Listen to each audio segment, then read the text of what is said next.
One of the things that I think would be a quick win is revamping and revitalization of capital markets. As the chair of the NSE, I can say with no fear of contradiction that the last few years have been extremely uninspiring. And I think one of the things that really disappoints me about the Kenyatta regime is that we tried many times to engage with him, to engage with the top leadership of government, with the National Treasury, to say, why don't we create a vibrant capital market where funds can be raised for both public sector and for private sector. Today we have, in our security exchange, about 2.3 trillion shillings worth of equities and about 2.8 trillion shillings worth of bonds. So we are a market that's about 5 trillion shillings.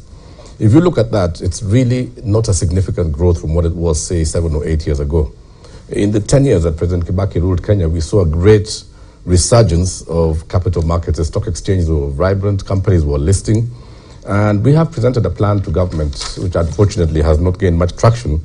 And imagine we even spent about almost 2 to 3 years without a privatization board in which to engage with to see how we could push this agenda forward.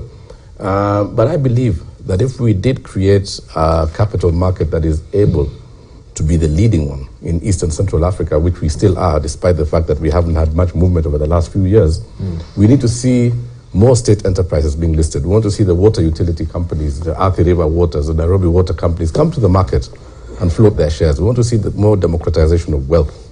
We want to see an environment where parastatals can come and raise their funds through the stock exchange without having to go to the treasury and float more bonds. We'd like to see an environment. You see, right now, the situation we are faced with is one where the supply side is wanting, but the demand side is robust. 65% of all capital that's deployed in the NSC is foreign funds. And that in itself speaks to the fact that there's a high confidence in our economy. And the fact that we've seen the 20-share index rise by 50 points in the last 3 days is a clear show that there is confidence in our economy. Yeah. What we need to do now is put these pieces together. Murray is talking here for the small enterprises, and I think the small enterprises are